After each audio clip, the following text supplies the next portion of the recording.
Pardonnez-moi d'avoir fait patienter quelques instants. Tout ceci est très facile.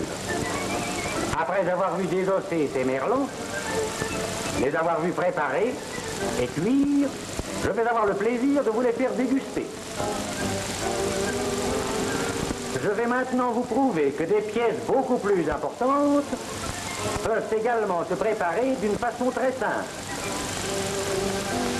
Quand dégustez avec une bonne bouteille de vin de France, ce poisson aura flatté votre palais, vous douterez-vous seulement Boulogne, premier port de pêche du continent avec ses 100 millions de kilos de poissons par an. Novembre, les cheminées fument, les bateaux vont prendre la mer.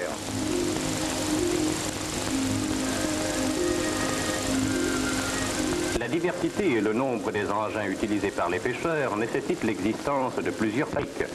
Voici les ateliers de Boulogne des établissements Bessonneau, la très importante firme qui occupe dans ses usines d'Angers pour la fabrication de tous les articles de filets de chalut, corderie, tissage en tout textile, câbles métalliques, plus de 6000 ouvriers. Les apprentis garnissent les navettes de fils en fibre de manille de première qualité. Pour le montage d'un chalut, les pièces de forme spéciale sont lacées à la main par des ouvrières entraînées qui devront assurer un laçage très serré.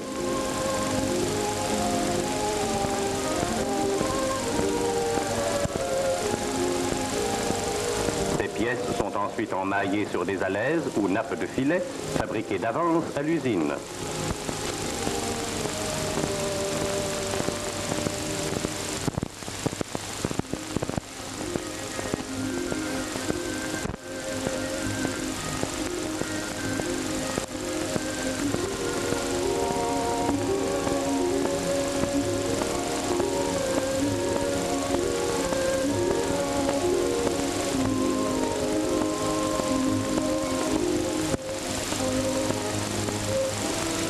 D'anciens marins-pêcheurs les cousent à la navette sur les ralingues en filins de manille et sur les bourrelets en câbles métalliques qui assureront le maintien en forme et le traînage du chalut.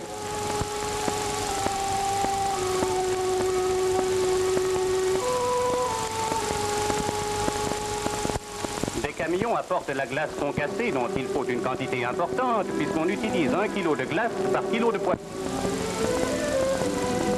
Les caisses vides sont rangées à fond de cale. Sitôt pêché, on y emballera le poisson qui parviendra ainsi sans manipulation au consommateur. La sirène jette son premier appel. Mais avant le départ, maman apporte à son fieu le chocolat qui fera oublier la tristesse de la séparation. Il faut partir. Et ce n'est plus un enfant, mais un vrai loup de mer qui va rejoindre son camarade. À peine plus haut que leurs bottes, ils regagnent tous deux le bateau qui largue ses amarres. En fond, le mousse a rejoint son autre ami, le chien du bord.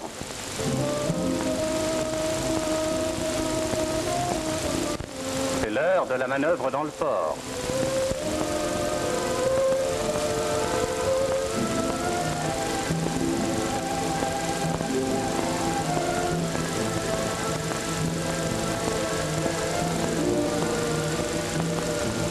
Le vapeur s'en va, longeant les quais.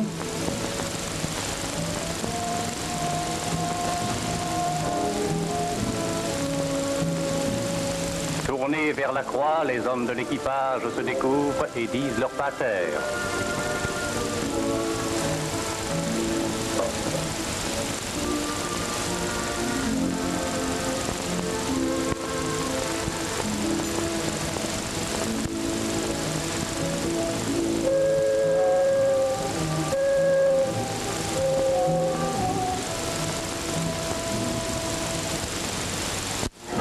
Fraîchit, la mer sera forte. Au calme du port succède la grosse houle. Le bateau fait route vers le cap Griné, va essayer sa chance dans la mer du Nord et jusqu'aux confins de la Norvège. D'autres fois, il se dirigera vers l'ouest. Le chalut est un filet traînant qui capture les poissons de toutes sortes. On imagine une poche profonde de 50 mètres dont la face inférieure traîne sur le fond ses mailles de gros fils.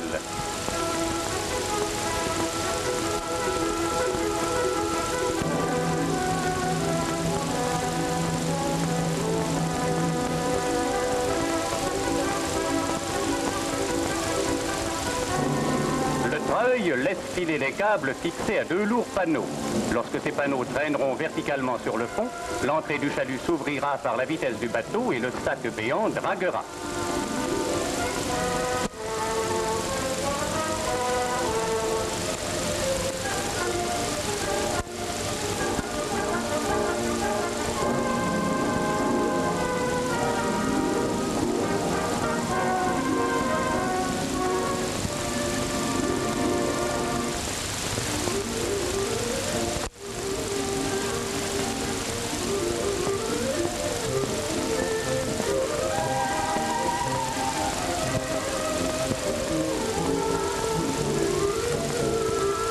La pêche est si abondante qu'il faut pour l'embarquer la répartir en plusieurs poches.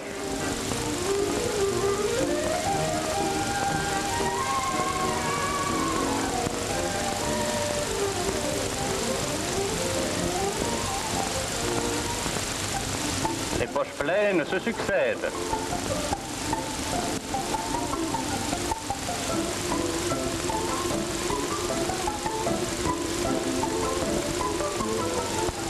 Un matelot lâche chaque fois le cul du chalut et le poisson tombe sur le pont tel une manne bienfaisante.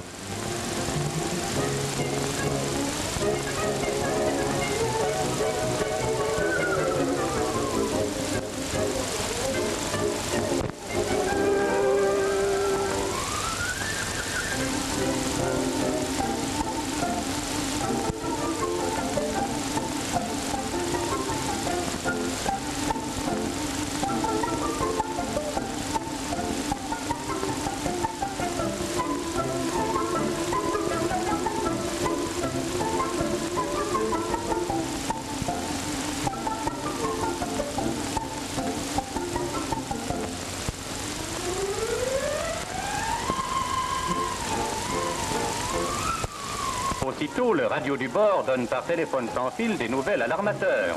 Il lui demande des ordres et s'accorde avec lui pour l'heure de rentrée.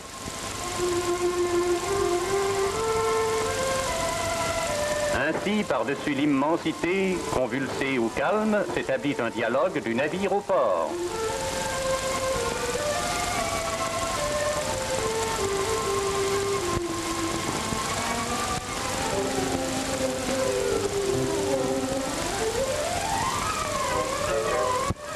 En route pour le port.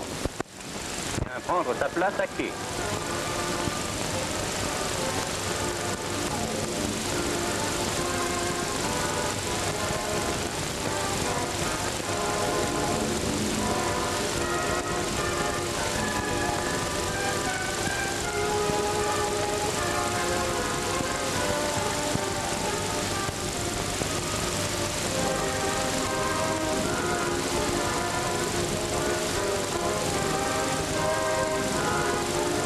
Il débarque sa cargaison. D'abord le poisson frais en vrac, déchargé par benne, puis le poisson salé en baril.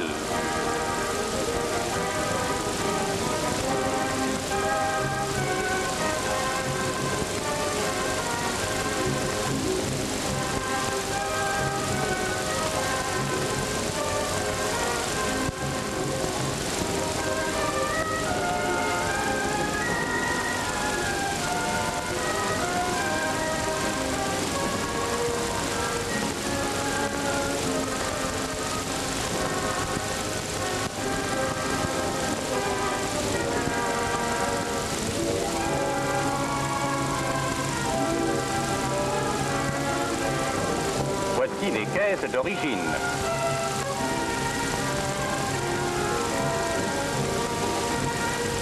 Et l'armateur vérifie la qualité avant la livraison.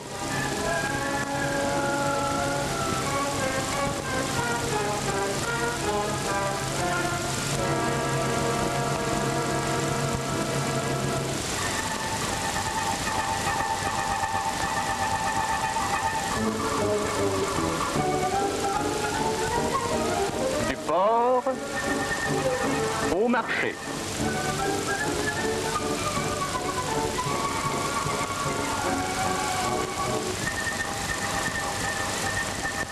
Les échantillons sont exposés dans la salle de vente.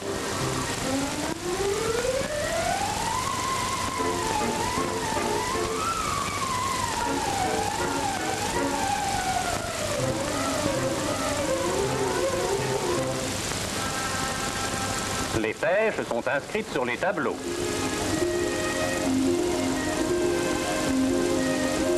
C'est la criée de Boulogne. Véritable bourse où 300 mareyeurs se pressent, s'agitent et font leurs achats, adjugés par les fonctionnaires de la halle qui doivent avoir de la voix et du coup d'œil.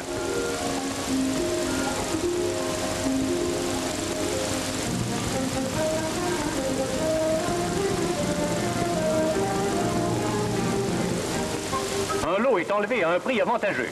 Tous veulent avoir leur part de l'occasion et c'est une petite bagarre, non dépourvue de pittoresque. Aussitôt les ventes faites, la livraison s'opère rapidement. Et toujours à vitesse accélérée, la marchandise est portée chez le mareyeur, préparée, emballée, glacée.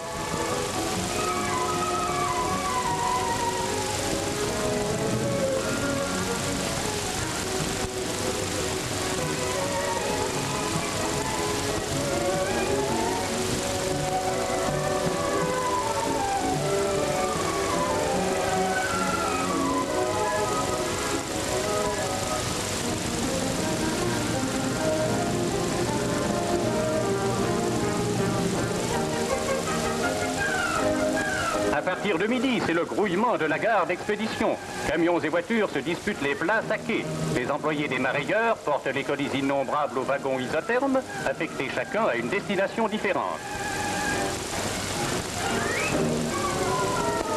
10 trains quitteront Boulogne dans l'espace de quelques heures.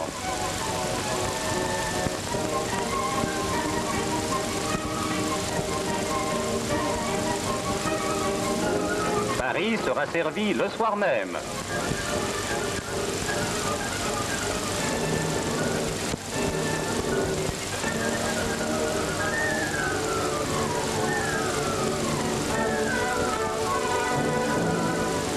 Le lendemain ou le surlendemain, les coins les plus éloignés de France recevront le poisson boulonnais.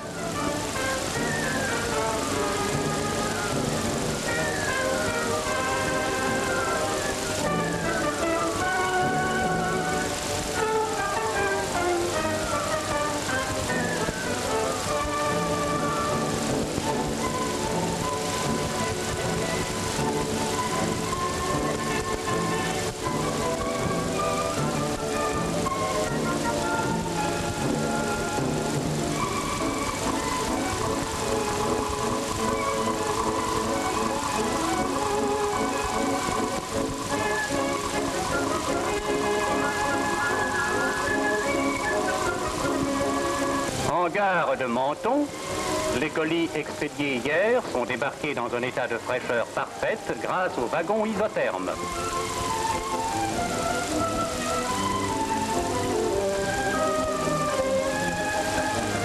Revenons au port. C'est l'époque de l'abondance. L'animation continue à régner et pendant ce temps, les ateliers travaillent à conserver le poisson qui n'a pas été expédié. Le hareng livré du bord est transporté au magasin.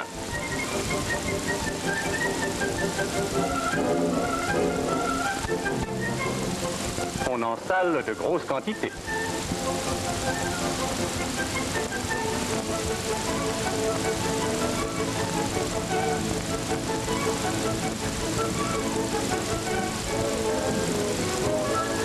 Ce hareng salé est ensuite arrimé et emballé dans de petits tonneaux que l'on expédie aux épiciers dans les campagnes les plus reculées.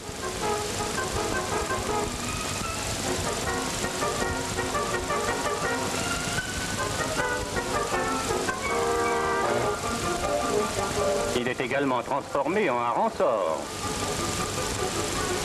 Un lavage en eau courante le dessale suffisamment.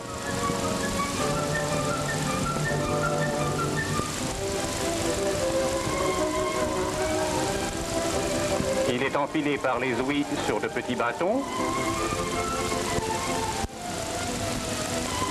Ceux-ci sont placés sur des chariots qui sont introduits dans de grandes cheminées.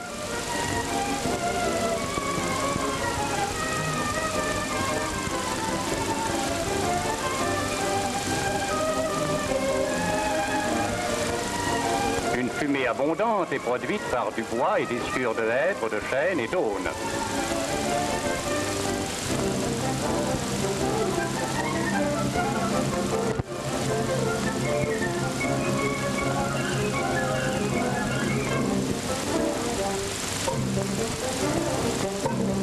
Après le fumage, qui dure de 12 heures à plusieurs jours, les chariots sont sortis des cheminées.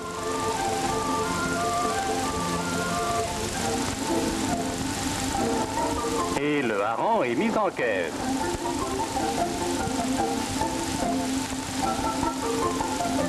Le hareng-sort est également transformé en filet.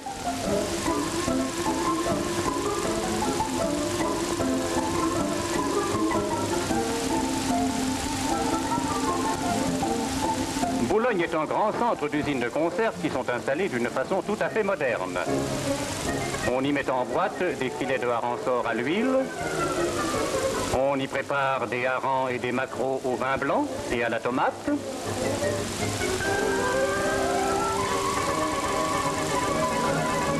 Des conserves de pilchard, de merlan, des marinades diverses et des rollmops.